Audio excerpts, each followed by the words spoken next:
Well, it's the middle of July 2025, and it's been 10 years now since Brooke and I started this project of building this vertical log off-grid cabin in interior Alaska. So I think now is a good time to take a look back and see how this project went and what might have been done different. It was back in the early spring of 2015 when Brooke and I bought this piece of property. Now, the first couple summers we just lived out of a wall tent. It wasn't until the following year, 2016, that I started to build the foundation for the cabin. First year, wall tent, we got the driveway in. Second year was pouring these foundation pads. This is a post and pad foundation system. And it took me, well, it took longer than I would like to admit. Probably 5 or 6 days of just hauling gravel and water to get those concrete pads and posts in. Then it was on to building the floor. And believe it or not, that's as far as I got in 2016. 2017 was all about cutting logs. Most of that summer I spent doing concrete work, and in my free time, I was just cutting logs from the property. All we had to work with here was aspen logs, and there's some nice cabins in the area that are built from aspen. I have a neighbor up the mountain that has a cabin built out of aspen. It's lasted years and years and years. So I figured it's worth a shot. The only thing to watch out for is once in a while you'll find an aspen log that's got heart rot in it, and it'll just rot out from the inside out. So if there's any soft spongy material in the center, you just skip it and go on to another log. All that summer, cutting logs, milling logs, packing logs up the hill. I've spent my life building things, but I will say this, there is not a single building project I've been involved in that's took more out of me than building this log cabin. Every one of these logs had to be cut and peeled, had to be two-sided, and had to be packed out of the woods on my shoulder. And in case you don't know, this is a really steep piece of property. But the construction itself, it was fairly interesting. Kind of had to just make it up as I went because there's not a lot of information about vertical log cabins. Of course, the good thing about vertical log cabins is you're never dealing with a log over 8 feet long. Worst case scenario, 2 people can pack a log out, but generally, 1 person can handle an 8-foot log. All that hard work seems like 100 years ago. Nowadays, you just show up, turn on the propane. Make sure the rain barrel is set up to catch water for dishes, for showers. Makes for a whole lot easier life than living in a wall tent, building on the weekends and afternoons. Kind of makes you feel a little bit spoiled. Think back about 100 years ago when a cabin like this would have been about as good as you could ask for in this part of the world.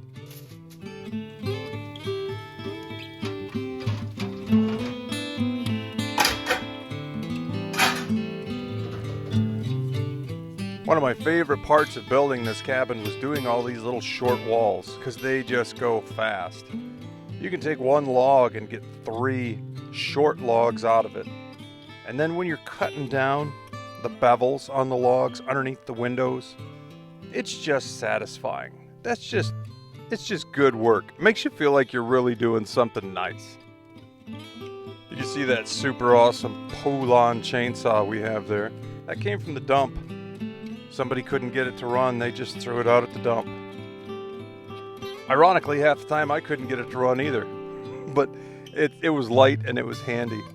Now doing these 8-foot logs, that's the real work. All the effort it takes to cut, mill, and pack one of those things up, you only end up with about 8 inches of wall.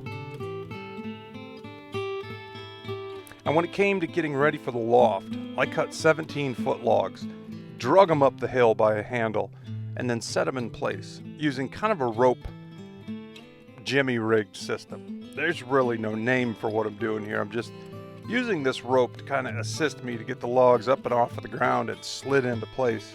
The top side of each log is milled flat so I can put boards down for the loft. Oh, it's about to pour rain here. There's supposed to be a mountain right there. You can't see it.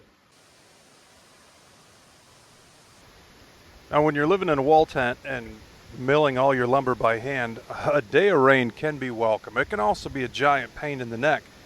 But nowadays, when everything is set up, I just wait for rain. We need rain to fill the water barrel so we can do dishes and we can take showers. So rain is always welcome. Also, the road is so much better than it used to be. Used to be when it would rain, the road would get so slick you could hardly drive up it. Lots changed in 10 years.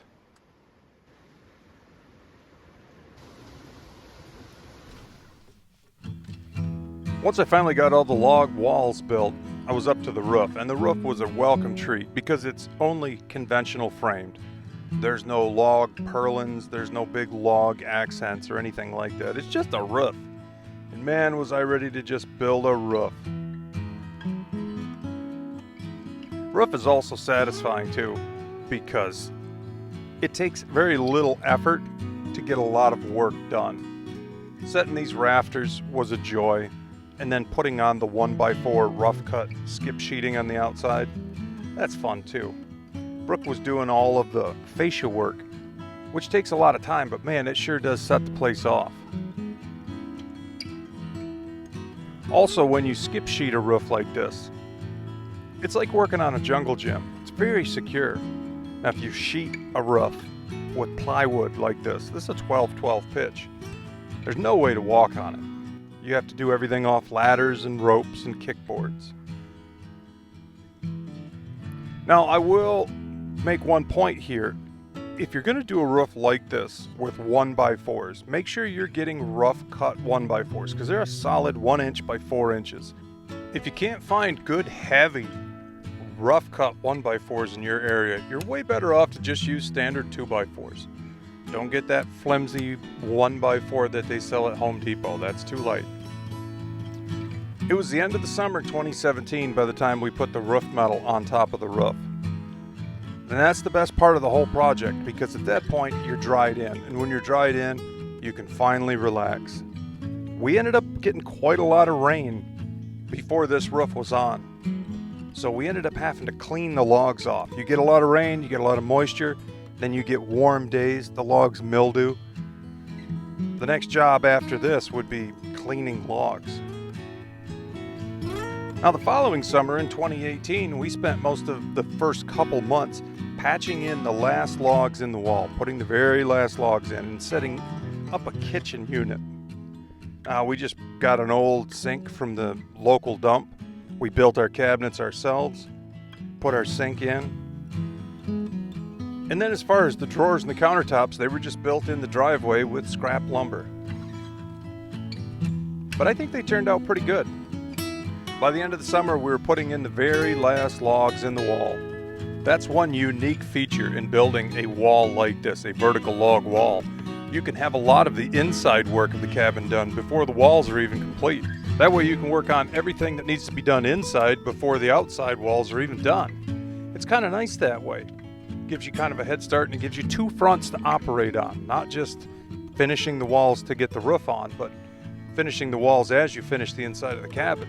Once everything was completed, Brooke painted the floor and cleaned and sealed all of the logs, and we basically had ourselves a cabin. It was a lovely day.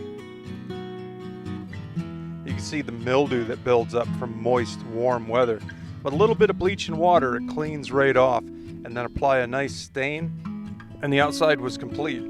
Now, the whole building cost about $4,500. I bought about 7 or 8 bags of Portland cement and hauled free gravel to pour the foundation, about $1,000 for the framing of the foundation, and about another $2,000 for the roof.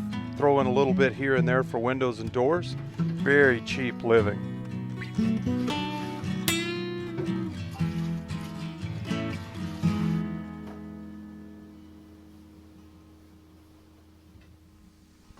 One of the things I've always appreciated about this property is the berries. All summer long, you have your choice of several different kinds of berries.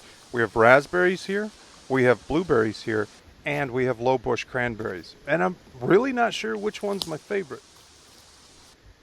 Anywhere that the ground has been disturbed, you're going to get raspberries. And they just come wild. You don't have to plant them. They just show up. When the driveway was put in 10 years ago, a lot of stumps were pushed out of the way, and they were pushed up into this big pile. And anywhere you get disturbance like that, raspberries just pop up. There's where I left those.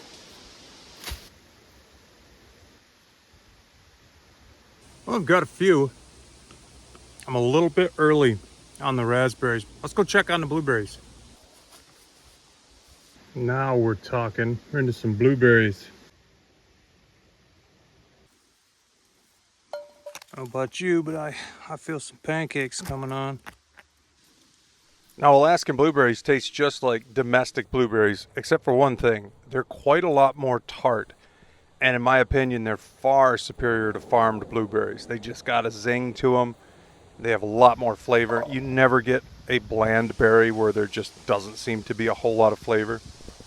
Now you can see the only thing left to do on this cabin is to wash the front wall, the wall that faces down the hill, and stain it. I've meant to do that as soon as I put a deck on, which hasn't happened yet. Good to have things to look forward to doing, I suppose. Right now I'm going to look forward to making some pancakes. I like to use the absolute cheapest garbage pancake mix you can find because that's what I've got.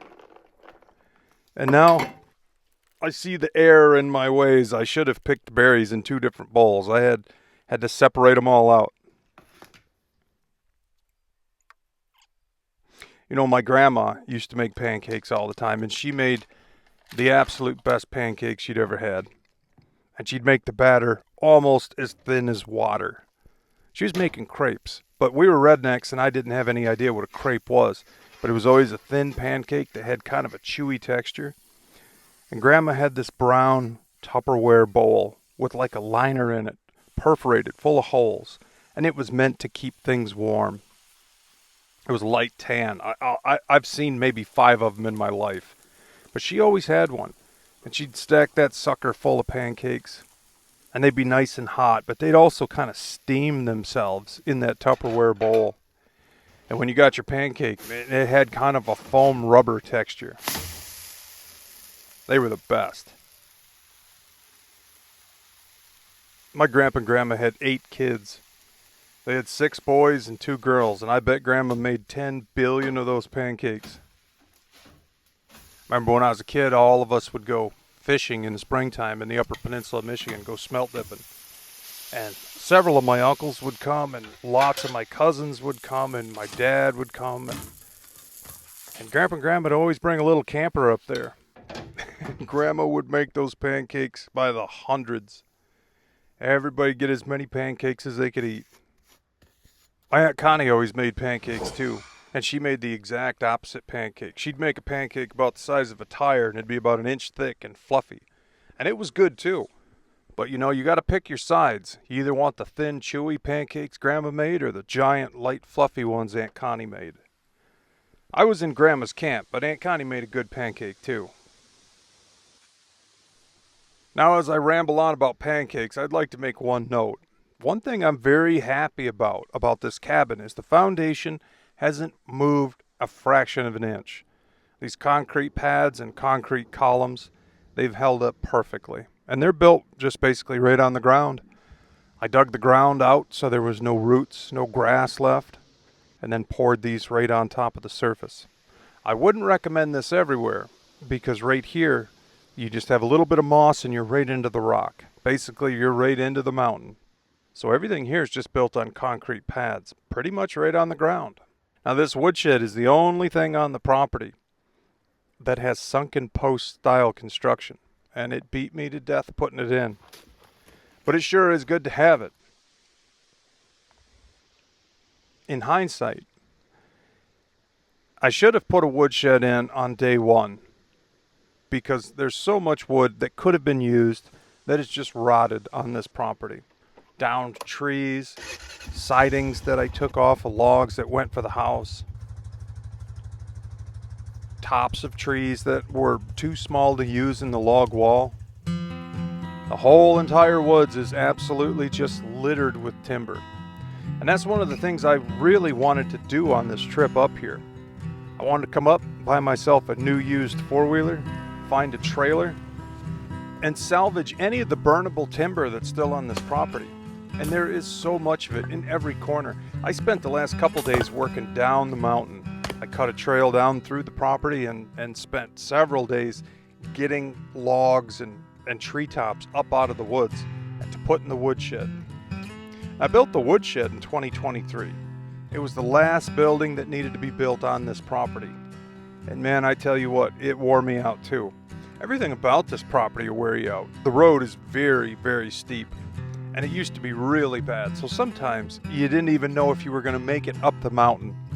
You'd drive into Fairbanks and come back home and you'd see a rainstorm coming down out of the North Country. And you'd know that the road might be impassable and you might not make it home. Several times at the bottom of the hill, I got stuck. Brooke got stuck because there was about 300 feet of permafrost, and every single time you drove across it, it was something different. It was just a bog, or it would be dried out from the sun. You never knew. So everything about this property has been difficult. But I tell you what, like I said, putting a woodshed in, I should have done it on day one.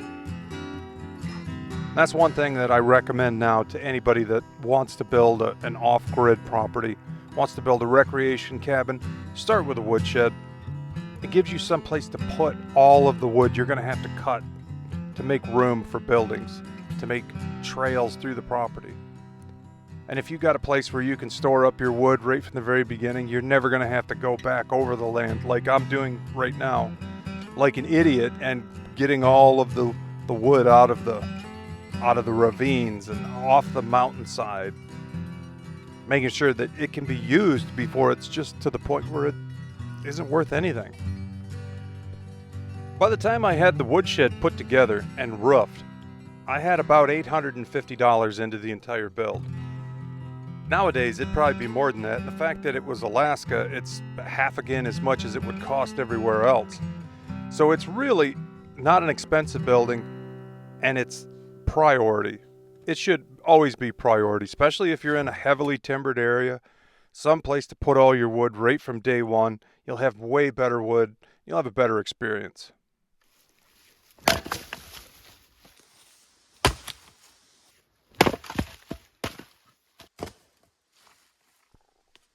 Now, it's not flattering to tell you this, but I hit myself right in the end of the foot with that axe earlier in the day. So it's a good time to make mention. If you're going to use an axe for splitting wood, use a dull axe. Oh, I hurt my foot, don't get me wrong. But if it would have been a razor sharp felling axe, a lot of folks like to keep their axes razor sharp. If it had been a razor sharp felling axe, I'd have took my foot right in half. As it turned out, I just ended up with a really sore toe.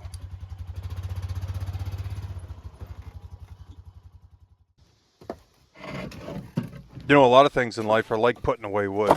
Just satisfying, kind of long-term things. Canning food, smoking meat, smoking fish, saving your change in a big old jar. It's all kind of the same thing. You're setting aside something you're going to use later. There's just something therapeutic about putting away wood. I used to spend about 5 months a year right here at the cabin. Come up first thing in the spring, do concrete work all through the summer. Leave, hopefully, before it snowed too much. But nowadays, it's about a month at a time. Come up, spend a few weeks, go to our other property up here, spend a few weeks there. Back when I started this project, it was a completely different world. It was a poor world, for starters. Everything up here in Alaska costs a lot of money, and when you don't have many resources, building things by hand, it sure has a lot of appeal. It makes a lot of sense. But you get ahead in life a little bit, and you get a bit older, you get a bit more tired and easily wore out, and then you come to realize that you might have done things the hard way for the last time. Now, to build a cabin like this by hand is an amazing experience, but it's probably an experience I'll never repeat again in the future. And looking back on it, so much of the work in this cabin, it could have been done so much easier. A little tiny bandsaw sawmill, a four-wheeler 10 years ago with a trailer to pull logs out of the woods would have revolutionized the process, would have made everything go so much faster with such little effort. This shower house is not one of those things. This shower house was an easy build. It was a very conventional style build, and just like the woodshed, I would say if you're going to build a little off-grid homestead, I would start with a woodshed and a shower house. Nothing will make your experience better than being able to get cleaned up at the end of the day. Being able to work hard and be covered in bug dope and bit up and sunburned and sweaty and filthy, and then just go take a shower and relax and reset. It's one of the greatest things in the world to work hard and get cleaned up and relax in the evening. And having just a little shower house, that's all you need. A little shower house, collect rainwater for your shower so you don't need a well if you don't have a well. Changes the game. Helps so much with your mindset, helps so much with your morale. There's nothing in the world that'll make a project seem more dismal than going to bed covered in sweat and grease and bug spray. It's just terrible. Start with a woodshed, start with a shower house. Now once again, I got this bathtub from the dump. They throw away everything in the world up here in Fairbanks, and it's kind of hard to wear out a bathtub. It's just steel and enamel. The shower enclosure was made with some metal roofing, and it's definitely nothing fancy. But what a game changer.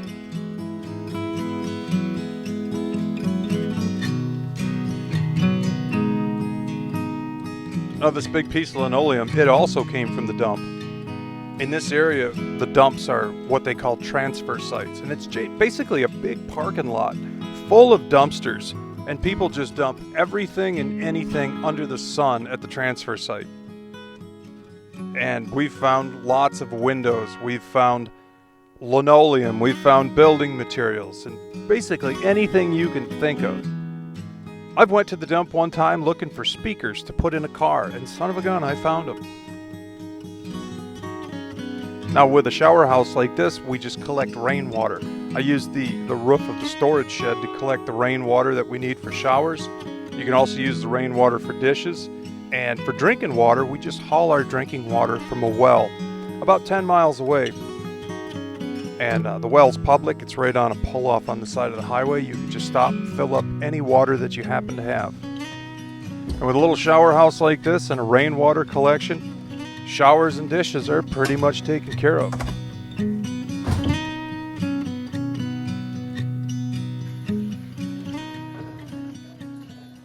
Well, I slept like a rock last night. I got up at 6 in the morning and then went right back to bed. Now it's 11:30. One of the reasons I got the four-wheeler in the first place is there was downed trees all through this area. I took 10 loads of wood from below the cabin, and this is all steep hill. If you look out this window, you can understand it better. The hillside's about like that right here. So it's not a 45-degree angle, but it's plenty steep. It's crazy to think about how much work went into this place and how now there's kind of nothing left to do. There's days I've sat here and listened to the radio for 10 hours straight. Makes you feel guilty thinking about how hard it was to get the building up and the outbuildings up and the woodshed and the shower house. And now there's not as much to do. Kind of makes you feel like you're cheating. I spent the rest of the morning catching up on my journals and drinking coffee. One thing I need to do before I leave for the season is detune my guitar. I leave this guitar here year-round, and in the winter, it's hanging on the wall at 40 below zero. Still works just fine.